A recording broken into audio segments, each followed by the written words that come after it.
My friends, what has happened in the last 48 hours is truly historic. Israel and Lebanon have signed an agreement in Washington. Some of you already know about this, but I'm here to bring you all the details that hadn't been revealed yet, and the headline isn't what the whole world was expecting.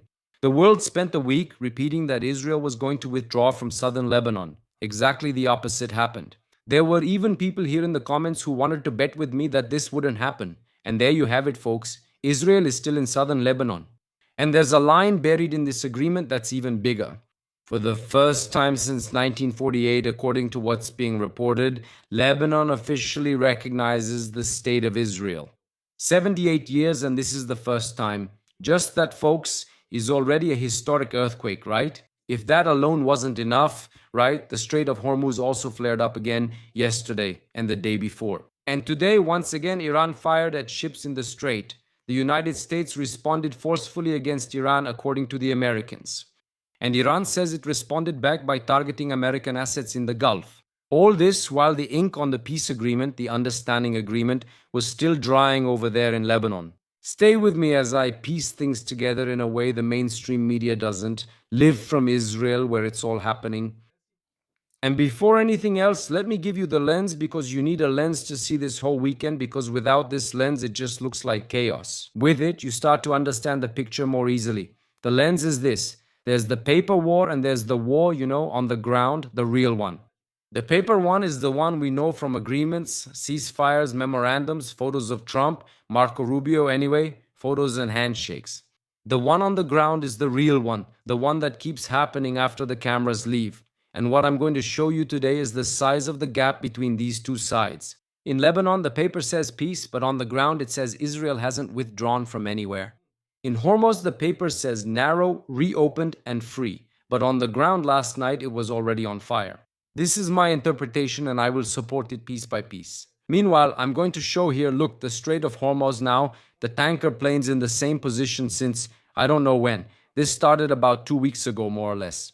And here, I organize everything and bring order to this chaos of information for you. Let's start with the agreement, because it's the heart of the day. Even if you already know what the agreement is, stay with me because there will be something new here that you didn't know, okay?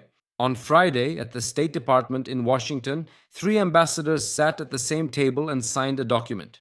On Israel's side, Ambassador Yiriel Leiter, okay? On Lebanon's side, Ambassador Nada Hamadeh. Yes, that's really her name, Nada, okay? Let's start with that, Nada Hamadeh. And as the host, bringing everything together, the American Secretary of State Marco Rubio, a trilateral framework was signed. United States, Israel, and Lebanon haven't reached a peace agreement yet. It's just a trilateral framework similar to what's happened elsewhere.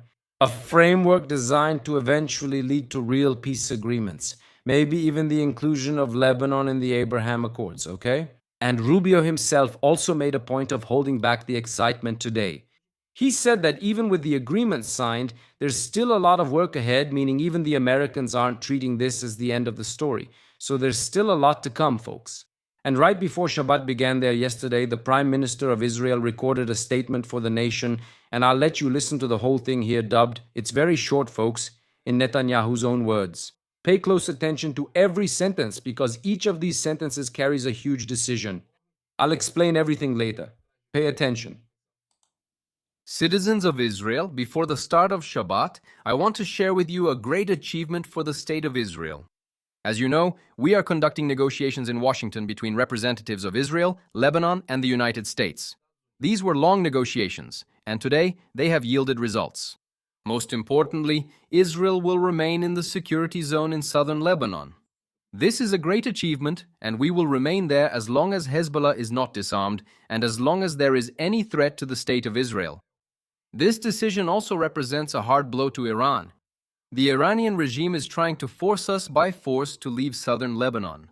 But Israel, Lebanon, and the United States are telling Iran clearly, this is none of your business. You have no role in Lebanon, neither Iran, nor Hezbollah, nor any other terrorist organization. Another important point is that we are allowing the Lebanese army to start organizing itself to take control of certain areas. 2 pilot zones will be created, both on the recommendation of the Israel Defense Forces. The first is completely outside the security zone, south of the Litani River. The second is north of the Litani. A small part of it is within the expanded security zone that we gained in the last 2 weeks, but according to the IDF themselves, it is no longer necessary. The army made this as clear as possible, meaning we continue to fully preserve the original security zone, keeping it out of range of anti-tank missiles and preventing Hezbollah as well as the civilian population from entering this area. This policy remains unchanged, and above all, Israel sends a very clear message. Our security will continue to be in our own hands. Citizens of Saint-Bon. Guys, you just watched, for those who don't know, that's the Prime Minister of Israel, right? In full. That was yesterday, okay? It wasn't today's statement. He's going to speak in 15 minutes. He's going to make another statement because a lot of people didn't watch this yesterday. The world thought when he made that statement that he was going to, everyone thought, right, that he was going to announce a withdrawal from Lebanon, and actually he announced staying. And now let me reveal what's beneath these words. There are things he didn't say out loud in this video, okay? I'll even put up the yellow strip of Lebanon here. Oops, look at that. This is more or less what I managed to do, okay? I made it there with artificial intelligence, but that's basically the yellow strip, the security strip. But since Netanyahu starts with the condition he set for Israel to leave, they'll only leave when Hezbollah disarms and when there's no more threat. In other words, never. Look, who's the judge that's going to decide when there's no more threat or when Hezbollah has really disarmed? Who decides if the threat is over? Who decides if the disarmament was real? The judge is Israel, not the United States. I mean, the agreement doesn't tie Israel's withdrawal to any date on the calendar. It's not in 3, 4, 5 months, not in a year. There's no date, folks. It ties a condition on the ground, and the key to that condition is in Israel's hands. This needs to be made very clear, because that's what's in the agreement. And there's a detail he didn't mention in the video either. Maybe he'll talk about it in his next statement, but it's in the official text, and it's what stands out the most. Pay attention. The Israeli army's freedom of military action is preserved throughout the entire security zone. That means Israel isn't just stationed at that yellow point, okay? Israel keeps the right to take action within that yellow area whenever necessary. Because remember, there are still Hezbollah terrorists in that area, in that yellow strip, who need to be dealt with, right? Cleared out. This region always needs clearing. On the ground, that's more important than any agreement paragraph. It all comes back to those two zones. But the pilot he mentioned in the video, south of the Litani River, was already there. Anyway, outside this belt that shields northern Israel, leaving it is not a problem.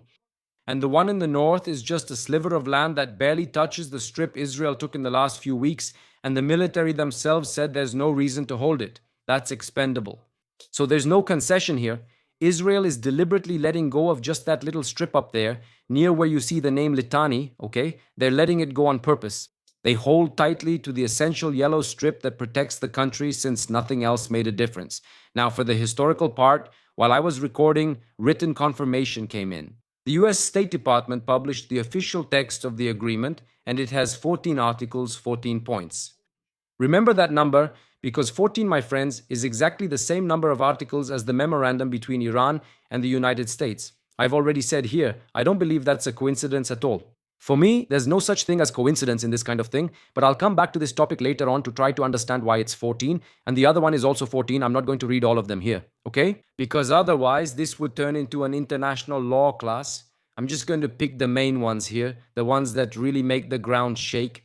Article 1, Israel and Lebanon recognize each other's right to exist in peace as two sovereign and neighboring states. Now pay attention to this, everyone, to what's written here. Israel's right to exist, signed by Lebanon. This is historic, guys. It's historic. You have to pop some champagne to celebrate because this is truly historic. I'm not talking about Hezbollah. There's still a lot to be done, but Lebanon, the state, recognizing this is already historic, okay?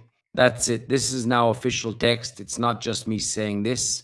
It's the recognition of Israel for the first time since 1948, black and white. Article 5, Israel declares that it has no territorial ambitions in Lebanon. That's for everyone who says Israel wants to expand its territory. That's in Article 5. The disarmament of armed groups eliminates any need for the presence of the Israeli army there. So Israel isn't refusing to leave until they disarm, but it has no intention of creating cities in that region, Israeli cities or territorial expansion. Israel is saying very clearly, I don't want the territory, I want Hezbollah disarmed. Solve that and I'll leave here. Article 6, only the Lebanese government has the authority to declare conflict, that is to seal peace, right? or to declare that there will be conflict from now on with Israel. Only they have that right, or to seal peace with Israel and not Hezbollah. Article 7, only the Lebanese state can defend itself in the name of Lebanon. No armed group can take on this role in its place. And then Hezbollah's biggest excuse falls apart, the one that says it's the shield that protects the country. That excuse is gone. That's it, folks. Article 11, Lebanon and the United States commit to preventing money from reaching armed groups, including reconstruction funds. In other words, remember how Iran used to send a lot of money to rebuild the cities of the Shiite supporters of Hezbollah in southern Lebanon? Well, that's not going to happen anymore, folks. No reconstruction dollars are going to fill up Hezbollah's coffers. And at the center of all this is the commitment to completely disarm all armed groups that are not the state. For those who don't understand, over there we have Hamas, we also have Islamic Jihad, and inside Lebanon, in that area, folks, Islamic Jihad, Hamas, and Hezbollah, plus a few smaller ones, there are also other terrorist groups in that region. The biggest of them, the biggest one, is Hezbollah itself. In plain terms, the disarmament of Hezbollah. So put together the 14 articles and just draw the outline. A plan, step by step, to disarm Hezbollah and return Lebanon to state control. And that's why this is truly historic. An Arab neighbor that has labeled Israel as an enemy since 1948 put its signature on a document admitting that Israel exists and has the right to exist, right? Much to the despair of the leftists out there. The leftists are going crazy over this agreement, guys, absolutely crazy. Just look at the comments and you'll understand. And look, several Arab countries, several, had already made peace with Israel. Egypt in 1979, Jordan in 1994, and the Abraham Accords in 2020. But Lebanon, not yet, right? Lebanon has always been one of the toughest strongholds of that rejection, and it's exactly this wall that's falling now. And pay attention to how this all started, right? It didn't begin with fancy speeches, that wasn't it.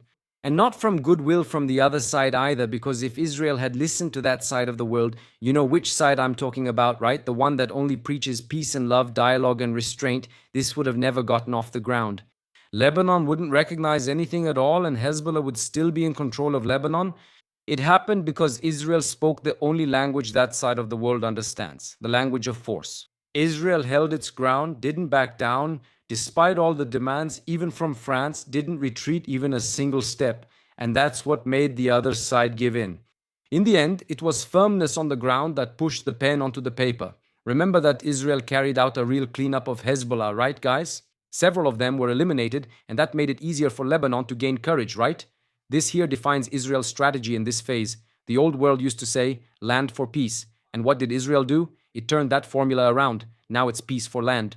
First, the enemy disarms, then, and only then, Israel thinks about making any territorial changes. That's what happened in Gaza. Hamas refused to hand over their weapons and already lost. I even brought this here. Look, a pine cone. Look at that. And they've already lost, my friends, 70%, okay? Some people are saying it's even more, okay? And that's what's happening at the table now with Lebanon, the same thing. Gaza Strip, Yellow Strip, that's under Israeli control. Hamas lost. And now the other one, right, is Lebanon itself. It's Lebanon itself. But if there's a historic agreement here, there's a reaction. And here the video gets really interesting because Lebanon today is also split down the middle. I don't know if it's exactly in half because it's not the majority that represents Hezbollah, okay? It's not the majority. Pay close attention. I went to find both sides here for you, those who are in favor and those who are against within Lebanon itself. So, for those who wrote that Lebanon is going to betray, hold on, wait, and pay attention. Let's start with those who are in favor. The president of Lebanon, Joseph Aoun, has been insisting that the only way out for the country is a ceasefire that leads to direct negotiations with Israel. And he makes a point of saying that the path between Israel and Lebanon is independent from the path between Iran and the United States. This is huge, guys, because it's the Lebanese president refusing to let Iran dictate the country's foreign policy. Okay? That's really powerful, really powerful. For those who just arrived, guys, smash that like button, leave your thumbs up, because I already noticed you forgot to do that on the video, okay? Continuing, the Prime Minister Nawaf Salam is at the table on the same page. He said that Beirut is open to discussing any agenda, any format. And he went further as well, saying that the Lebanese state is ready to move forward to phase 2 of disarmament north of the Litani River. Do you know what that means? Now, Israel demands the area south of the Litani River, which is the part where it says Litani, this lower part, okay? Litani. This is Israel's demand up to the Litani River. And now he says he's ready to move forward to phase 2, that is far beyond this agreement, which is north of the Litani River. It's the rest of Lebanon, guys. It's the rest of Lebanon. And there are also the Lebanese forces, the strongest Christian party in the country. These guys openly support engagement with Israel, the disarmament of militias, and that only the state's army should have weapons, like any country, right, guys? And there's also the Lebanese army, which, even with limited resources, we know that, has been saying it's committed to removing Hezbollah's weapons. And today came the push that this weak army was missing. The US State Department announced that the Pentagon is ready to support the Lebanese army, literally support it, with more than $30 million. I think that's a monthly payment. That's a lot of money, guys. It's a lot of money every month to be able to sustain peace in the long run.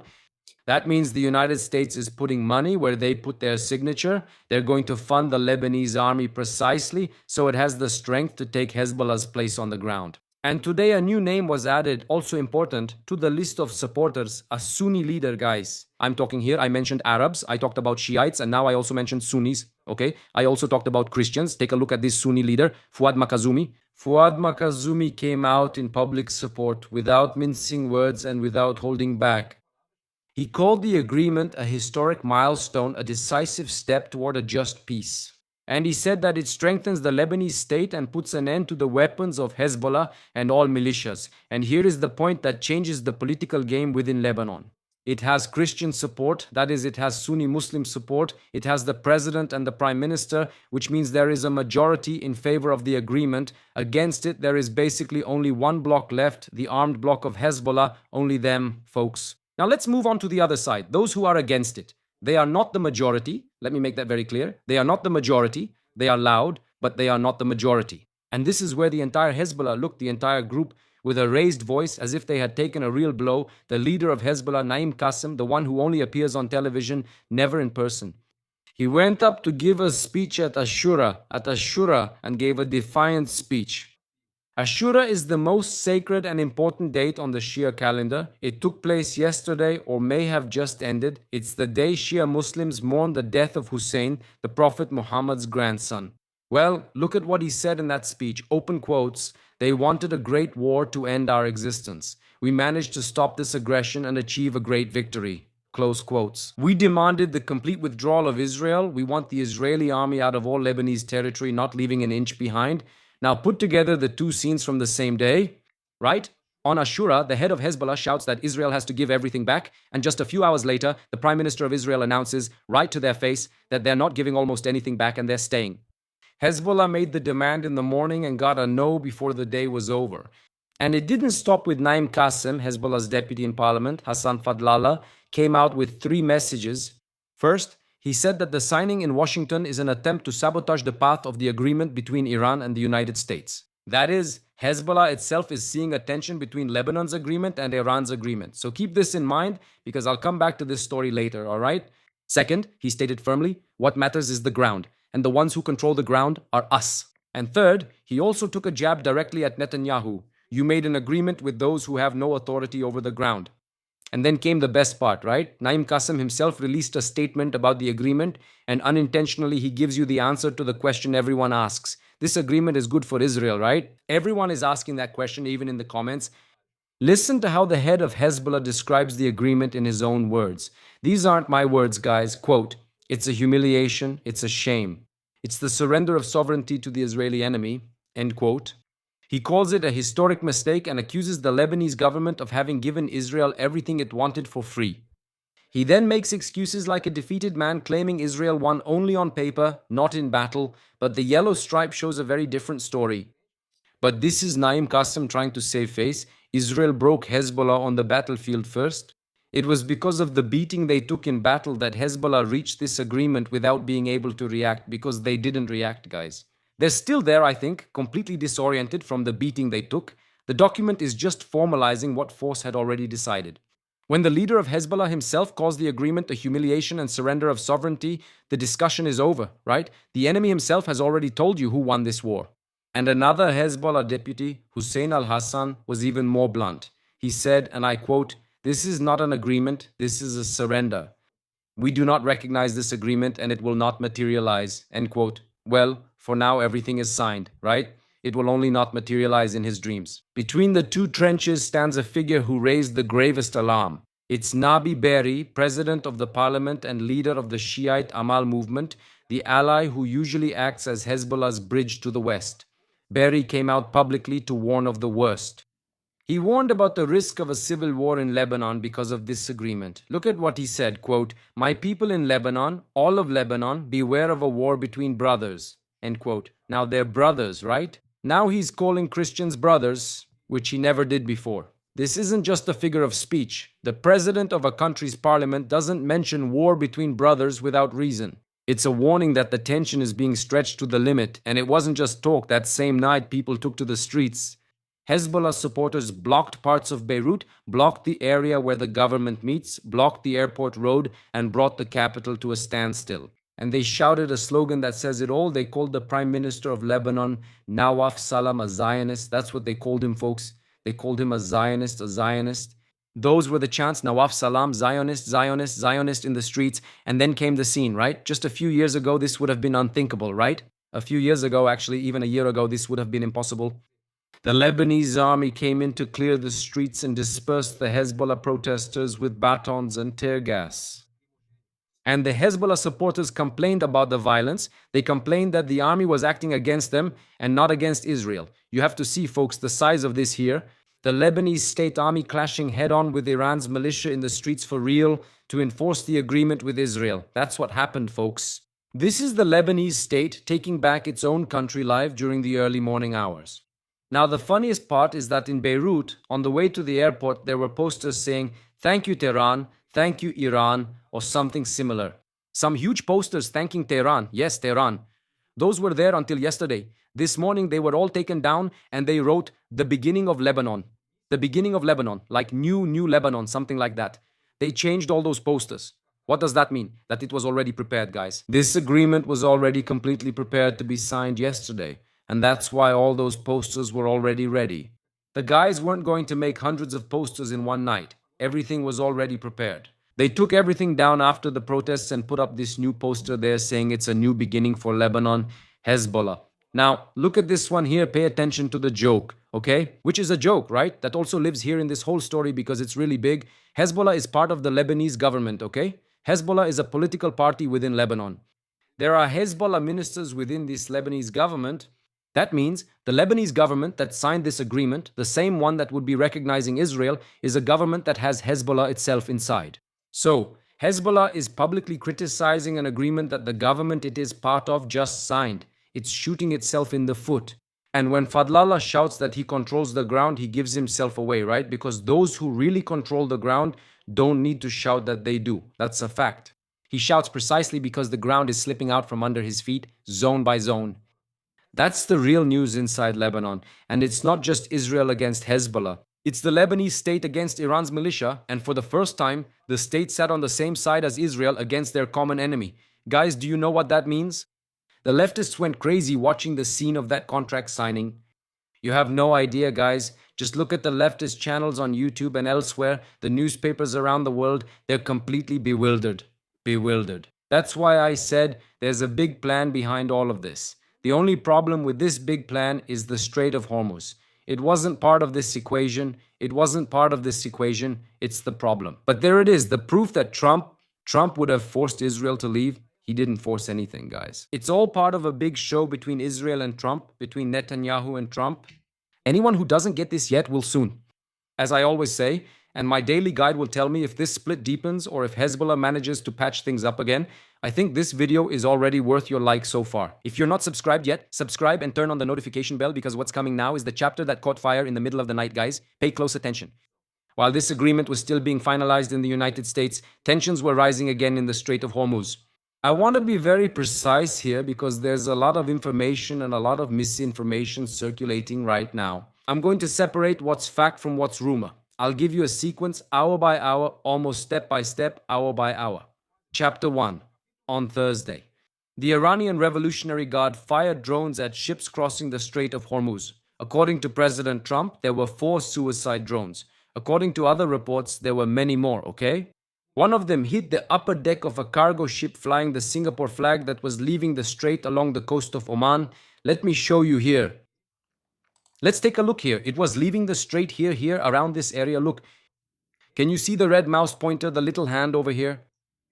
It was leaving this region, okay? Through the Strait, along the coast of Oman. The other three were shot down by the United States in midair. And here's an important point too, there were no injuries. The ship kept operating with minor damage, but it was intact, okay? But the worst part wasn't the ship. Because of this attack, the UN Maritime Agency had to suspend the rescue operation for about 11,000 sailors who have been trapped in the Gulf for months, right? In the middle of a war zone, folks. There was a UN operation to remove the sailors who are in this region here, to get them out of here by other means, so this operation was suspended because of this exchange of gunfire. And don't forget, about a fifth of the world's oil passes through this strait. When it shakes, gas prices can go up again on the other side of the planet, okay? So, it started shaking. Pay close attention, look at the number of planes there, folks. Look at the number of planes. What is this little guy doing here? It's refueling, okay? Pay close attention. This hasn't stopped for a single second. Look here, two here, more here. In other words, it's still going on, okay, folks? It's still going on. This one was training. And now, why? Right? Why did Iran fire at the civilian ship? You must be wondering, since there's a signed agreement, right? To understand this, you need some background. There's a memorandum of understanding signed between Iran and the United States. Does anyone remember that? About a week ago, it was signed. And this memorandum says that the Strait of Hormuz will reopen. That's what's written there. And that Iran allows commercial ships to pass through for free for 60 days. But Iran interprets this same memorandum by saying that it is the one who sets the rules for navigation in the Strait of Hormuz. And that's where the real friction is, because several ships started to avoid the route that Iran demands, which is the closest route here. Look closer to Iran, closer to Kurz Island, up here. This is the route that Iran tells them to take, and they're doing it here. They're avoiding this route because it goes through Iranian waters. They're crossing through an alternative route right along the coast here of Oman. It's down here, off the coast of Oman, coordinated by the UN Maritime Agency. Iran got furious with the ships crossing without asking permission from Iran. Do you remember the radio message from Iran telling them not to do that? To show who's in charge, they fired at them. There's also money at play behind the scenes. Authorities from Oman warned Europeans that there's no going back to the way things were before, and that ships might have to pay a fee to pass through. The United States firmly denies any toll on this international route. According to the American president, that will not happen. And Trump, on the same day, got up and declared that the Strait of Hormuz is open. You remember that, right? Just notice the contrast. The president says and declares that the strait is open and free, meaning you can go through there whenever you want without paying anything, and you also don't need to coordinate with Iran. That's what Trump said, okay? Meanwhile, Iran fires at the ship and talks about charging a toll. What's on paper says one thing, as I already mentioned, and the reality on the ground says another. Chapter 2 on Friday. When they asked the American president if Iran was going to pay for what it did, for firing, he said the following: "You'll find out." And Iran found out. The United States responded. US Central Command confirmed that it used military force against Iranian targets, hitting missile and drone depots, as well as radar stations on the Iranian coast. They called it a powerful response to an unprovoked act of aggression and said that the attack on the ship violated the ceasefire. The American Vice President Vance said the following, quote, "Violence will be met with violence." End quote. He also added that if Iran has any disagreement about how the memorandum is being implemented, they can pick up the phone and call. Chapter 3, early this morning. I also need to raise a clear yellow flag here, because now we're getting into the part where each side is only making claims. Iran said it targeted and hit American targets in the Gulf region in response to attacks by the United States. They responded. The Revolutionary Guard claimed to have hit several American military targets, but listen here, everyone, because there's a caveat and it's important, okay? For now, that's a statement from Iranian state media, and at this moment, I don't have independent confirmation, we don't have it, about what real damage or which of these targets were actually hit. Treat it as an Iranian claim, not as a confirmed fact. We're not entirely sure they hit what they claim, but I take it seriously because there's a target, Bahrain, that Iran didn't mention. Bahrain's Ministry of Foreign Affairs announced that Iran hit Bahraini territory in the early morning with several suicide drones. Bahrain strongly condemned it and said it reserves the right to respond. And this is serious because you know what's in Bahrain, right, guys? Bahrain is home to the US Fifth Fleet, if there's any fleet left there, right? Messing with Bahrain is basically messing with the United States by extension. That's the truth. So it could be that we might see another American strike against Iran, maybe even tonight, once again. So far, there are no reports of American bases being hit or alerts triggered in Gulf countries. So, this big Iranian retaliation, for now, is limited to a few drones in Bahrain and a lot of noise. And there's more signs that this is just noise, folks. Iran first said its retaliation would be quick and decisive, and then immediately deleted its own statement. They went there and deleted the post they made, and they even had local authorities say that the American attacks on the Iranian side didn't cause any damage. Who are these local authorities? Mayors in the Strait of Hormuz region were told to report no damage from the American attack. Iran claimed it was a fake attack, highlighting a contradiction. If there was no damage, why promise a quick and decisive response and then retaliate? And here we see the old Tehran playbook. Internally, they tell their own people that nothing happened. On the outside, they announce a major retaliation to save face. That's what they did, okay? Look, the Revolutionary Guard even warned that if the aggression happens again, their response will be broader and it's not over. While we're talking here on this live, it's around 7 o'clock at night, okay?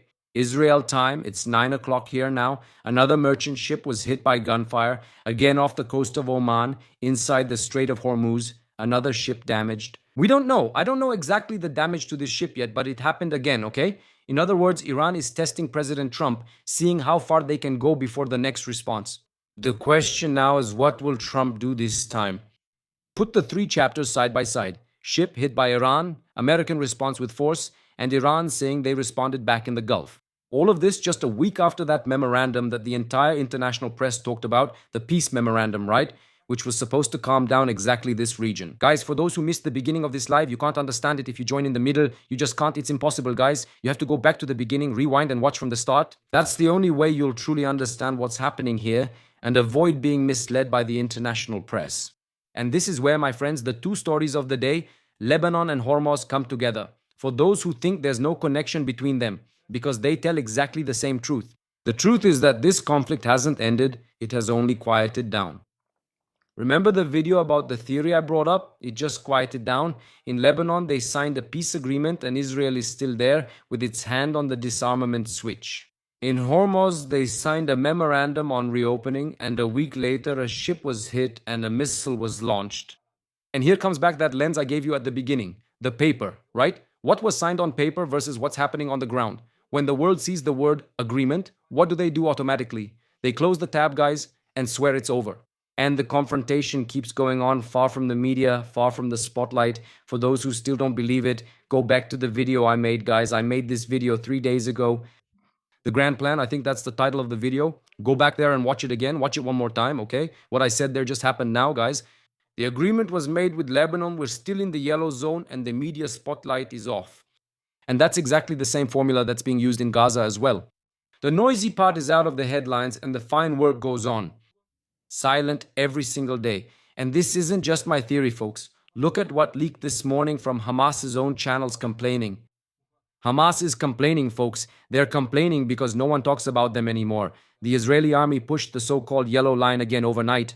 This here, look, the so-called yellow line in Gaza moved further in toward the center of the Gaza Strip. In other words, Israel is slowly expanding this Israeli containment zone while Hamas doesn't surrender its weapons, and soon the entire Gaza Strip will be yellow. There won't be any more Hamas there. Everything will gradually come under Israeli control. The same could happen in southern Lebanon, so don't rule that out. Because now was the time for an agreement, so everyone would stop talking about it. And all of this happened there with Hamas shouting and saying that Israel pushed things forward, right? No headlines, no press conference, nothing. Basically, the TV was on mute. Do you agree with me? You didn't hear about this. This same recipe is now being served to Lebanon and the Gulf. A question connects both sides, coming from the enemy himself. Remember when the Hezbollah lawmaker said the Lebanon deal was an attempt to undermine the Iran deal with the United States? Do you recall that? That's right. Did I ask you to keep that information in mind? That's right. Hezbollah itself is seeing friction between the two deals that came out of Washington. On one hand, the United States makes peace with Iran and reopens the Strait of Hormuz. On the other, they keep Israel strong in Lebanon, slowly suffocating Hezbollah. Hezbollah sees this as a contradiction and hopes it turns into a rift between the United States and Israel. As I said before, I see this differently. To me, these are two coordinated roles in the same move, on the same board. One side keeps Iran placated with the deal and the money. The other side lets Israel do the heavy work on the ground, whether in Lebanon or in Iran soon.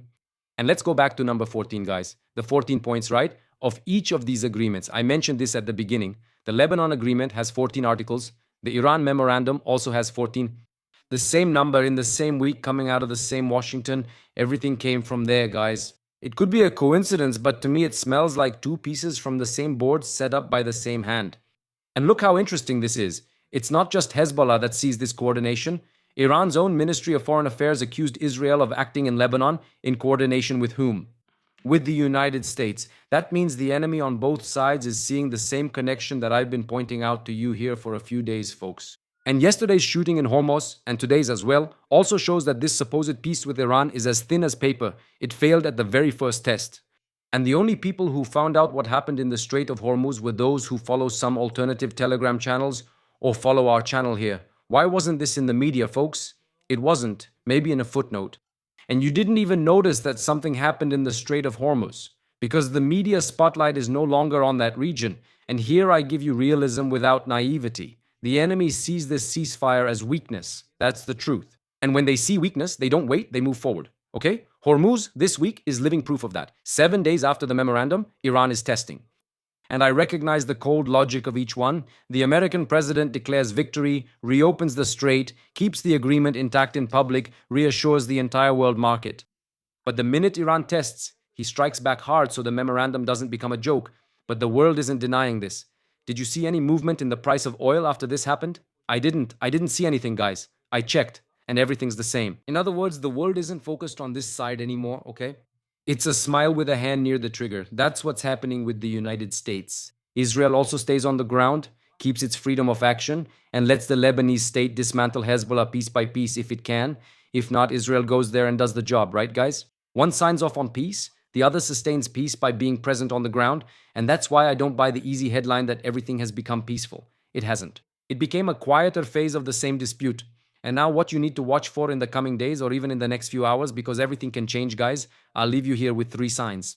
The first is whether Hezbollah will actually start handing over its weapons north of the Litani River, or if it will keep stalling like Hamas. As long as it doesn't disarm, Israel won't leave this region you're seeing here, this yellow strip. That's the test of the agreement. The second is whether this Iranian retaliation in the Gulf causes any real damage, or if it's just theater for their domestic audience, and especially if the United States will respond again. That's the test for the ceasefire, guys. If the United States will respond once again, that's the real test. And the third is whether the United States will support Israel's presence in Lebanon, or if soon they'll start pressuring again for a withdrawal. Why? Because sometimes the media calls for that to happen. So Hezbollah makes some statement just to satisfy the media, right? I talked to Israel again there. I'm asking him to leave. It's not like it's not all coordinated, right, folks? To protect the image of peace they want. This is the alliance test. I'll wrap up now. In 48 hours, you saw 2 things that seem opposite but say the same thing.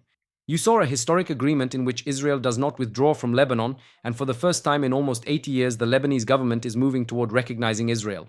And you saw the ceasefire in the Gulf breaking down with ships hit, an American response and Iranian retaliation, all in a single night. The mainstream media will give you these 2 pieces of news. If they do give them to you, they'll appear separately in different boxes, right, on different boards. I'm giving them to you together here because they're the same story, folks. The story of a conflict that hasn't ended, that just moved to a new phase and left the spotlight for the backstage. I'm not going to fool you here with a neat ending. None of this is settled, okay? That's the big plan, but the big plan can also fail, and everything can change, right, in the next few hours. And for me and Guido, time will tell. I'm here keeping track, guys. Every move, every flight, every ship, every decision. Should we check out the planes again? Let's put it on the planes. Look at that.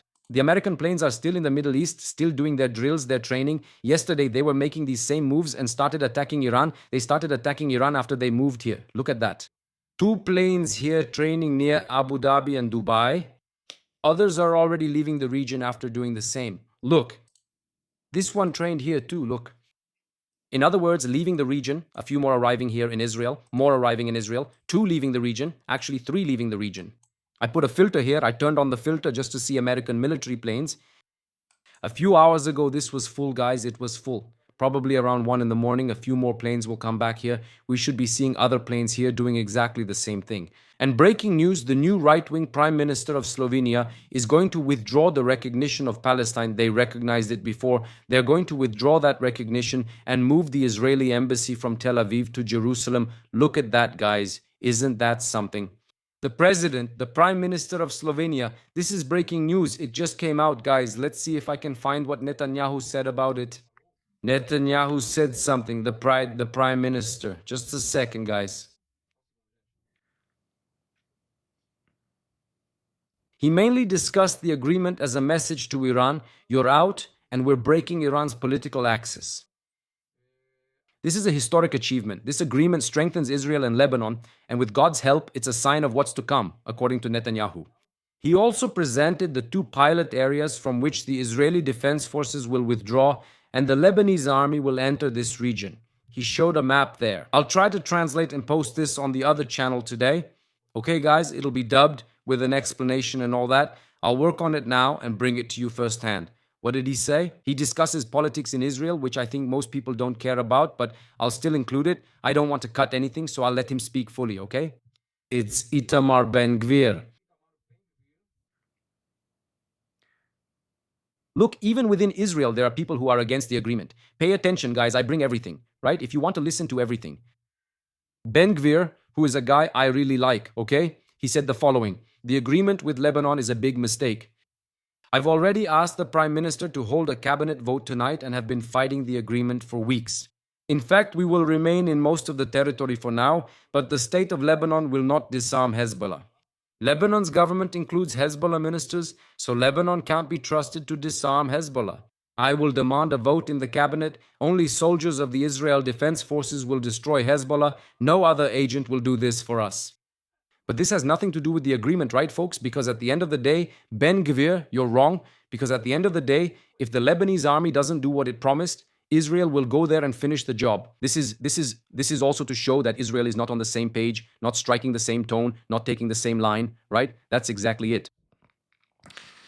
Moving to comments, thanks for the super stickers, Marcos and Aguinaldo. Good evening, Davi and Marcos. God's people will stay united forever.